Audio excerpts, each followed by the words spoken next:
Folks, the picture you see in front of you is a picture of Michael Bennett on the left and Colin Kaepernick on the right.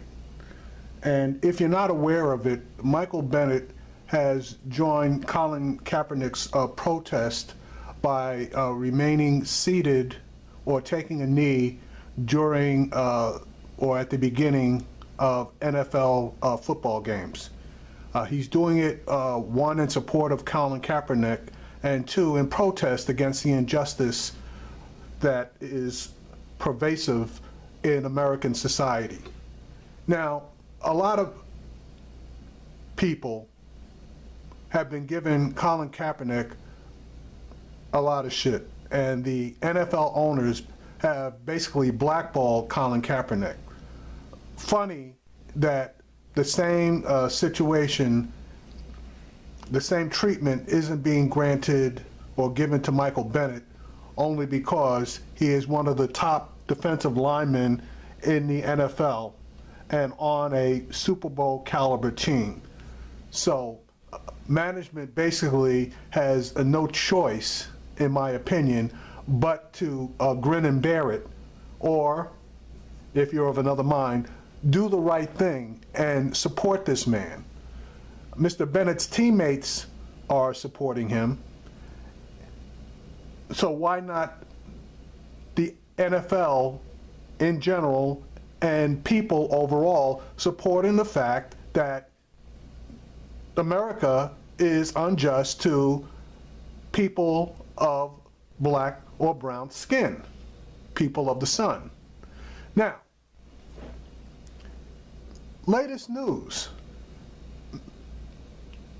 Mr. Bennett ran into a situation that further reinforced his opinion and decision to sit before NFL games. And let me enlighten you as to what it was. Michael Bennett was accosted in Las Vegas after that fight this past weekend between, I guess it was, hang on a second, let me get all the specifics on. Okay, I'm sorry. After the Mayweather-McGregor fight. What happened was, after the fight was over, a noise was made, or several noises were made, which sounded like gunshots, and people started to run. Well, let me read Mr. Bennett's account of this so you can see for yourself exactly what went down. On Saturday, August 26th, 2017, I was in Las Vegas to attend the Mayweather-McGregor fight on my day off. After the fight, while heading back to my hotel, several hundred people heard what sounded like gunshots. Like many of the people in the area, I ran away from the sound, looking for safety. Las Vegas police officers singled me out and pointed their guns at me for doing nothing more than simply being a black man in the wrong place at the wrong time. A police officer ordered me to get on the ground, and as I laid on the ground, complying with his commands to not move, he placed his gun near my head and warned me that if I moved, he would blow my fucking head off. Terrified and confused by what was taking place, a second officer came over and forcefully jammed his knee into my back, making it difficult for me to breathe. They then cinched the handcuffs on my wrist so tight that my fingers went numb. The officer's excessive use of force was unbearable.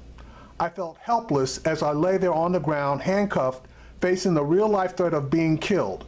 All I could think of was, I'm going to die for no other reason than I am black and my skin color is somehow a threat. My life flashed before my eyes as I thought of my girls. Would I ever play with them again, or watch them have kids, or be able to kiss my wife again and tell her I love her?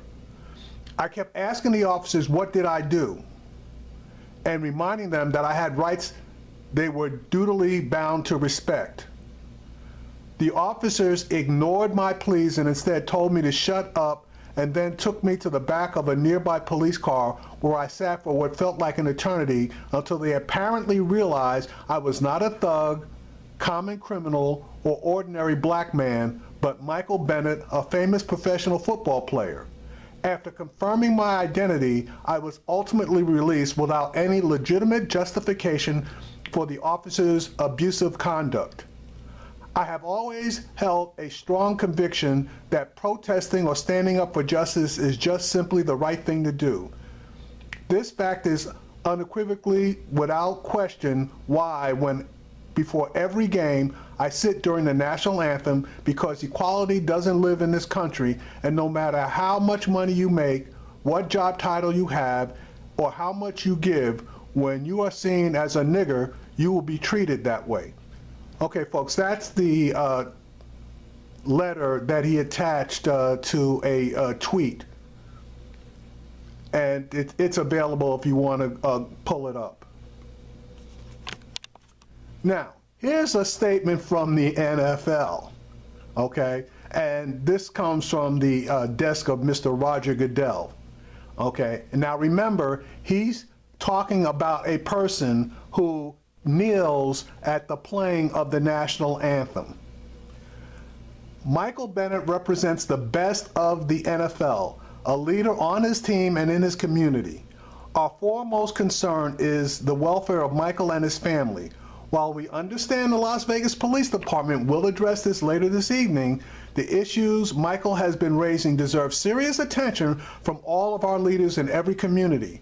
We will support Michael and all NFL players in promoting mutual respect between law enforcement and the communities they loyally serve, and fair and equal treatment under the law. Okay, now this is what they released on Michael Bennett's behalf. Now, I ask you to do one thing, okay? Substitute Colin Kaepernick's name for Michael Bennett and just remove the third sentence regarding the Las Vegas police. And this particular statement should have and could be issued in the same vein or in behalf of Colin Kaepernick. Take your time, just substitute the name, and you tell me if this particular statement by the NFL does not apply to Colin Kaepernick. They need to immediately stop this bullshit blackballing of Colin Kaepernick, because you have proof right here in front of you of exactly what both men are protesting about. And I haven't done it yet, but I'm going to do a search. There's probably a video of exactly what, as a matter of fact, I know this video of at least part of the encounter that Mr. Bennett had with the police, and his version of the story as far as the video that's available is corroborated. So the Las Vegas police at this moment still have not issued a statement regarding what happened, but there can be no excuse for the behavior that the officers displayed and the abuse that they placed upon Mr. Bennett. So I want to hear what they have to say, you know, because basically this took place just moments after the end of the particular McGregor-Mayweather fight.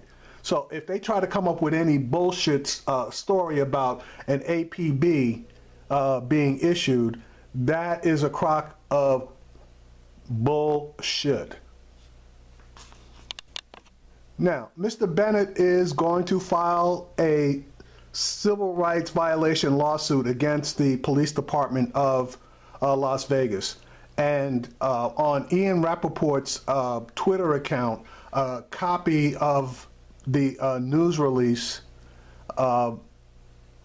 reads as follows. Super Bowl champion assaulted by Las Vegas Metro Police. Seattle Seahawk Michael Bennett has retained law offices of Oakland civil rights attorney John Burris. Mr. Bennett was face down on the ground when a Las Vegas Metro police officer placed his gun to the back of his head and shouted, "Don't move or I'll blow your fucking head off." Statement released by Mr. Bennett's attorney. Oakland, California. The law offices of John L. Burris has been retained to represent Super Bowl champion and star NFL football player Michael Bennett. Mr. Bennett was assaulted by two yet-to-be-identified Las Vegas Metropolitan Police Department officers after the Mayweather versus McGregor fight, and Mr. Burris's firm is in the process of investigating the incident and advising Mr. Bennett of his legal options, including filing a federal civil rights lawsuit. Lead attorney John Burris calls the LVMPD to be transparent by immediately identifying the involved officers and releasing the officers' body camera videos of the incident. And in Las Vegas, they all have body cameras, folks, just in case you didn't know. The incident took place at the intersection of Las Vegas Boulevard and East Flamingo Road during the early morning hours of Sunday, August 27, 2017, when Mr. Bennett, a defensive lineman with the Seattle Seahawks, like thousands of other people, was in Las Vegas attending the Mayweather versus McGregor fight on his off day. After the fight was over, Mr. Bennett was in the process of making his way back to his hotel when he heard what sounded like gunshots. The sound caused him and dozens of other people to run for cover. In the midst of seeking safety, a Las Vegas Metropolitan Police officer shouted at him to get on the ground or I'll shoot. Mr. Bennett immediately went to the ground at gunpoint. Civil rights attorney John Burroughs said Mr. Bennett was face down on the ground when a Las Vegas Metropolitan Police officer placed his gun at the back of Mr. Bennett's head and shouted, "Don't move or I'll blow your fucking head off."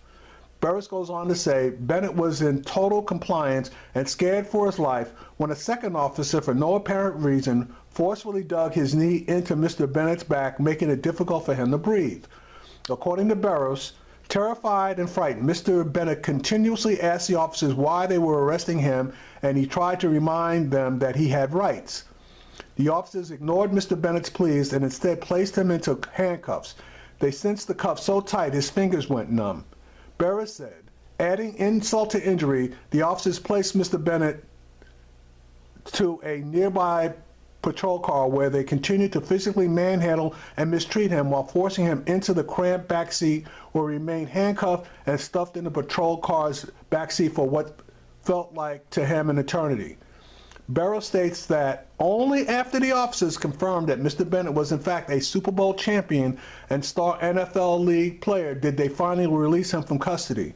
It is important to note Mr. Bennett was unarmed, sober, and not involved in any altercations or dispute at the time the police officers arrested and threatened to use deadly force against him, Burris went on to say. Officers' conduct is particularly outrageous in that there was no basis upon which to select Mr. Bennett from a crowd of people all running for their lives. He did nothing wrong. According to published report, it was later determined that there were no gunshots ever fired. Mr. Bennett believes the system failed me, and the officer treated me as if he was guilty and until proven innocent.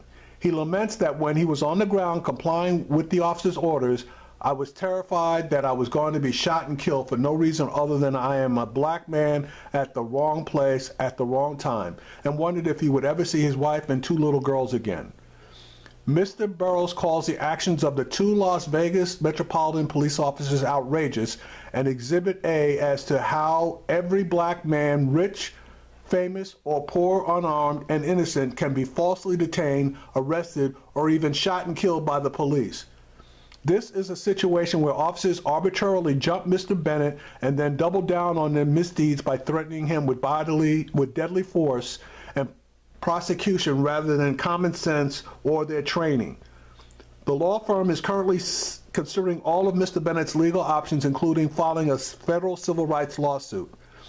colorofchange.org has formed a petition to pressure LVMPD to identify the officers and release the body camera footage of the incident. Okay, folks, so there you have it. A perfect example of exactly what Mr. Bennett and Mr. Kaepernick are talking about. Mr. Bennett did absolutely nothing wrong. he had enough money, fortunately for him, to be able to attend, one of the, I guess, best fights of the year. I'm not really a fight fan. No drinking, no drugs, no weapons, no nothing. Leaving the fight in an orderly manner, heading back to his hotel when he hears a sound that he believed were gunshots, as did many people, because a lot of people started running. It was the police basically who, through, is it training, lack of training? I don't know, you make the call on it, because basically I guess they were trained to identify gunshots, which there were none, but they thought there were, and that's an honest mistake. But apparently they were trained, if they hear gunshots, to try to ascertain where they come from, and if there is a big black man or a small black man in the vicinity, they are to focus on him and him alone. Now, obviously, Mr. Bennett is a big man, and he would basically be easy to pick out from amongst smaller white people in a crowd. So instead of them thinking that potentially a white person got pissed off because McGregor lost and started firing a gun, they decide that this big black guy must be the one who fired what they thought was a weapon.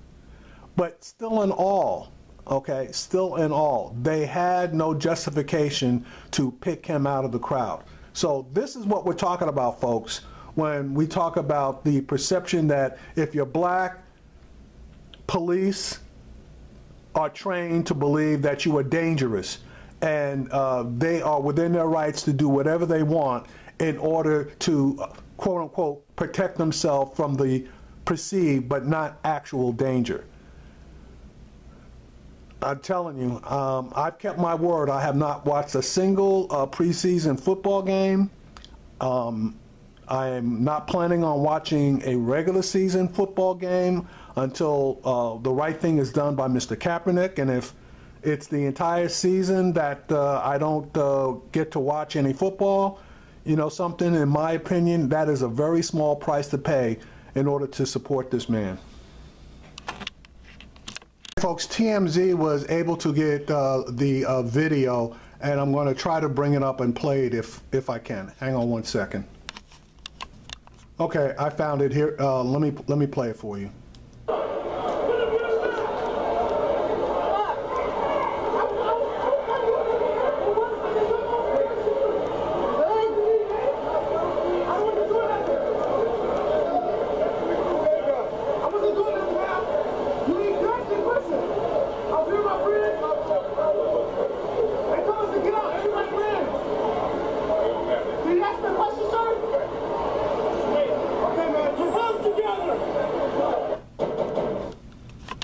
Okay, that's all of the video that is available. So you saw what TMZ has been showing. But folks, this man is a hero, as is Mr. Kaepernick, okay? This guy has put, and in my opinion, life and limb in jeopardy, just being a black man walking the streets and making himself a target by standing up for what's right. And Colin Kaepernick, in my opinion, is of the same caliber. Maybe 20 years from now, both of these guys will be considered heroes in the same vein as potentially Curt Flood, who stood up for free agency for baseball players in general, but black baseball players in particular. John Carlos and Tommy Smith at the 1968 Olympics. Muhammad Ali, Martin Luther King, all of these people during their times were vilified, okay? They were vilified for standing up for their rights, standing up for the rights of black people. But it's only decades later, in hindsight, that people look back and say, hey, yeah, they were doing the right thing because what was going on was wrong. Why does it take 20 years or more for society, and I'm talking about white society, to basically realize that they are on the wrong side of history? 20 years for the most part. But it takes 20 seconds for them to make a decision about the character of any black person that they see. 20 seconds versus 20 years. Doesn't seem equitable to me. Hopefully, Mr. Bennett files a lawsuit. Hopefully, Color of Change can get the video camera footage from the two officers. And I got to tell you, that one officer that you can see right there, I wouldn't swear on it, but that guy looks to be Hispanic to me. So I want the names released of the officers that did this, and we need to do an investigation on them and obviously the Las Vegas Metropolitan Police Department. Just shake my head, and honestly, I'm not really fearful because, I've been around long enough so that if something goes down, it just goes down. I've lived a long life. I got kids, grandkids, so I'm not, I'm not all that worried. But I do realize that as soon as I go out my door, damn near anything can happen, just like what happened to Mr. Bennett, just minding his own business and then running just as other people, white people, were running, but he's the one that got picked out. Yeah, right.